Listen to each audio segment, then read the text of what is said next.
Let us begin by defining our topic of interest, deforestation, a permanent conversion of forest into some other kind of ecosystem, such as agriculture or urbanized land. Tree material can be manipulated by humans in a variety of ways for purposes of economic growth, to the extent of us treating trees, a potentially renewable resource, as if they are a non-renewable one. By non-renewable, we mean that we are treating forests as mines when they don't need to be, by making an insignificant effort into recycling this resource and continuously having a larger consumption rate versus regeneration rate, creating an unstable resource supply. For sustainable use of forests, we need no net deforestation. So, today we will talk about how deforestation is a negative impact that humans place on the environment. We will discuss the drives of deforestation, their consequences, and we will be taking these into account of the larger world as well as Canada. We will end on a positive note, looking at how we can help. Us humans have created the problem, but we can also find the solution. Ultimately, deforestation is rooted in population growth and resource consumption, and today it's occurring globally at a rapid rate. For our purposes, we will narrow down the idea to talk about the economic aspects of driving deforestation and the food and agricultural aspects driving deforestation. Change, specifically global warming, is a very prominent and serious issue our world faces in present times. Within the science community, there is no debate where the root of the problem lies, in our very own human species. Deforestation is just one pathway that humans use to influence climate change. There are multiple ways that deforestation can cause climate change, and I will discuss how forestry and the hydrologic cycle and forest clearing and carbon dioxide levels impact climate change in a negative way. Okay, carbon dioxide and forestry. Globally speaking, 15% of all greenhouse gas emissions are caused by deforestation. Of that 15%, 1/3 of the total CO2 emissions are human-caused. In Canada, in 2000, it was reported that our emissions of CO2, in result of land use changes, were 97 times 10 to the 6 ton per year, so that's 97 million. And this can be compared to 7,638 million tons per year globally. Now let's draw the connection. High levels of organic carbon is stored in the biomass of vegetation, including trees and their forest soils. When forests are disrupted, either by more natural disturbances or by deforestation, the land will maintain less organic carbon. In the case of forestry for the purpose of permanent conversion to agricultural land, decreases in stored organic carbon become long-term. The loss of ability of cleared environments to store organic carbon is balanced by the release of it into the atmosphere. And as simple as that, we get CO2 emissions, which themselves have been highly researched and generally speaking maintain relationship related to climatic warming, which we know concerns the current and future health of our planet. So at this point in time, reducing deforestation would not only act in managing CO2 emissions, but mitigating their climatic warming effect. Deforestation related to CO2 emissions mainly correlate with poorer, less developed countries, whereas places like Canada, so highly developed and industrialized countries, produce most of their CO2 emissions by burning fossil fuels.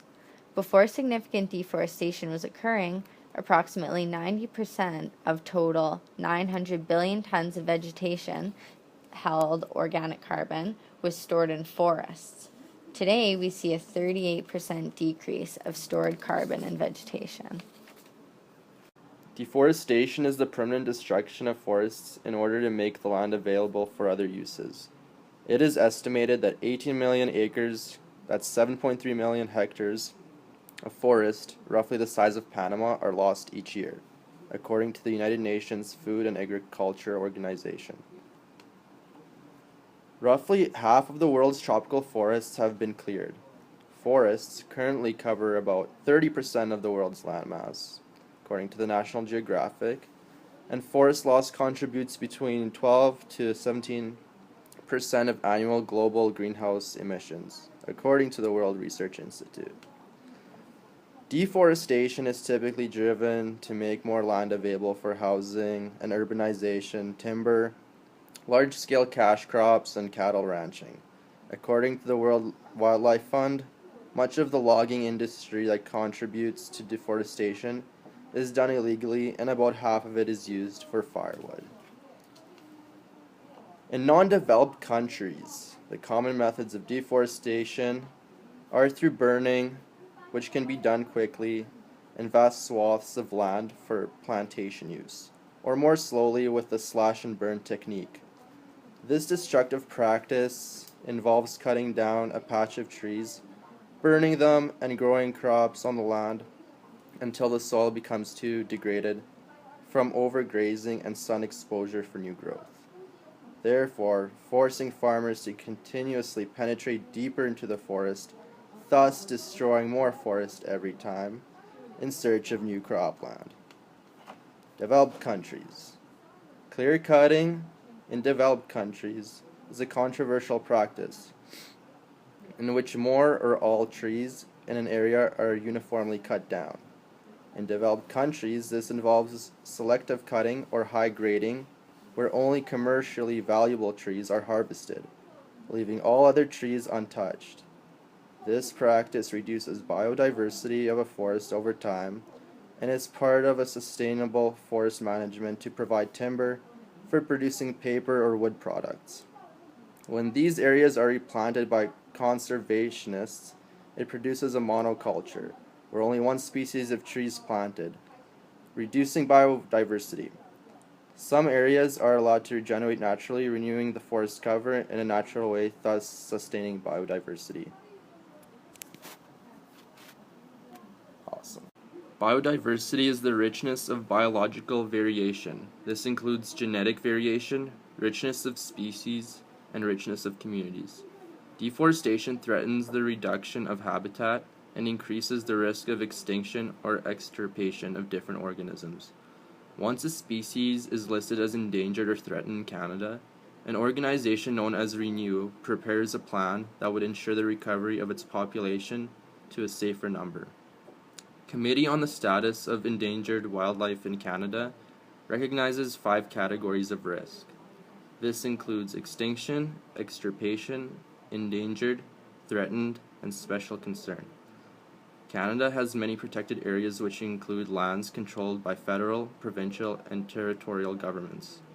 The most notable protected areas in Canada are Point Pelly National Park, Fundy National Park, and Banff National Park.